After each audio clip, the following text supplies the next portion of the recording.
C'est-à-dire que la voix elle-même, indépendamment de la conscience, ou de la volonté ou de toute autre influence de diverses natures, peut ne pas s'aligner avec l'influence si elle n'est pas d'accord.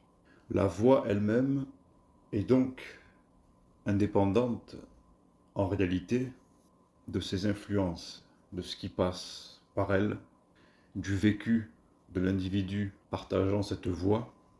Donc l'individu véhicule, éventuellement veut véhiculer quelque chose sous la gouverne subtile d'une volonté, elle-même relativement indépendante de l'individu, à travers une voie indépendante de ce processus. Donc c'est une communication, une harmonisation de diverses... Volontairement, je ne fais pas de référence du style que la volonté, ça vient de l'esprit, que l'individu, ça vient de l'âme, et que la voix, ça fait partie de l'ego. Et si je spécifie que je ne fais pas les références alors que je les fais, c'est pour pallier à la réflexion d'individus qui cherchent toujours à comprendre, même lorsqu'ils savent qu'il n'y a rien à comprendre, et que comprendre, c'est une mécanique involutive. Non pas que chercher à comprendre, c'est une mécanique involutive, mais il y a une mécanique involutive qui s'immisce dans le désir de comprendre, qui est la pensée systématique sous la gouverne de l'involution. Pourquoi dire que la voix possède une certaine indépendance du reste? La voix. Bon, j'ai pas le choix de travailler comme ça pour cet audio. Il dit que la voix, c'est quelque chose dont le rôle est d'ajuster l'exactitude entre un esprit, pourquoi pas l'esprit de l'individu, et sa personnalité matérielle. Il dit que c'est quelque chose d'extrêmement puissant, la voix. Il dit que c'est une sphère qui travaille avec d'autres sphères, donc elle est effectivement indépendante. Il dit que comme on s'y attend, ça fait partie de l'individu, mais que c'est important de regarder que ce n'est pas l'individu.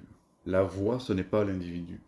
C'est indépendant et c'est un mécanisme intelligent qui possède des lois propres, mais qui sont en collaboration avec d'autres sphères.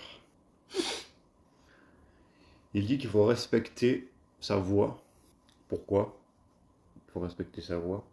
Ça contrôle tellement mon cerveau que quand je vapote là, au lieu de rester concentré, de rester attentif à ce que je pourrais dire, si je vapote, c'est pour garder mon individualité, mais c'est lui qui décide d'envoyer l'impulsion de vapoter, de lever le bras et d'aspirer. Donc ça aussi c'est bien intéressant de comprendre que la volonté de l'individu, elle n'existe pas dans l'individu. Autrement dit que l'individu réel, c'est le double. Et que si on voudrait jouer sur les mots et définir le plus exact possible ce que nous sommes, c'est que nous sommes un processus d'individualisation.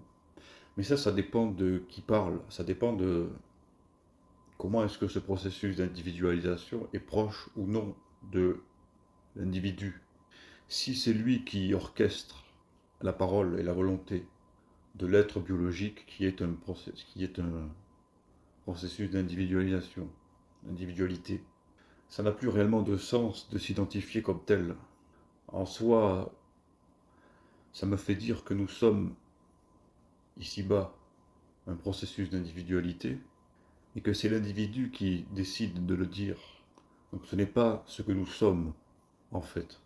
Nous sommes des individus, mais on ne se situe pas, c'est-à-dire le point qui émane, le point central, ne se situe pas dans la conscience expérimentale, dans la conscience biologique, existentielle. Ce qui veut dire que ça n'a pas lieu d'être, de se définir ici. Mais la voix, et non pas la parole, la voix, c'est une dynamique qui assemble les différentes composantes du processus d'individualité. La voix, c'est une corde de piano. C'est cette voix qui est violée en permanence. Ce n'est pas l'individu. L'individu est inviolable. Le processus d'individualité est détournable. Il n'est pas violable. Il dit la voix, elle est violable. D'ailleurs, je commence à en avoir ras-le-bol de la fébrilité qui passe dans la voix. Qu'est-ce qui est fébrile?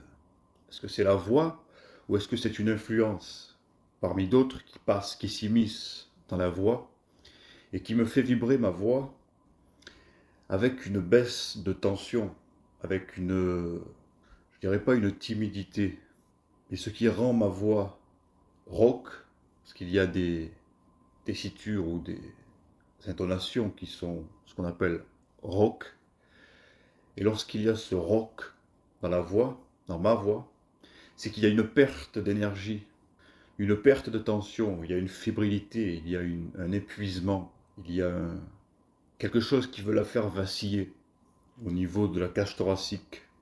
Il dit qu'il faut être capable de l'observer. Lorsque notre voix, lorsqu'il y a des tentatives d'affaiblissement de la voix au niveau de différents organes, ça peut être la gorge, ça peut être la cage thoracique, ça peut être aussi plus bas. Il faut être sans pitié contre ces influences, une fois qu'on les repère.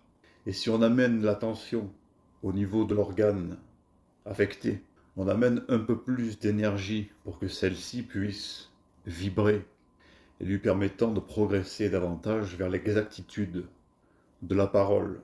Car effectivement, la voix et la parole sont jumelles, ce sont des sœurs.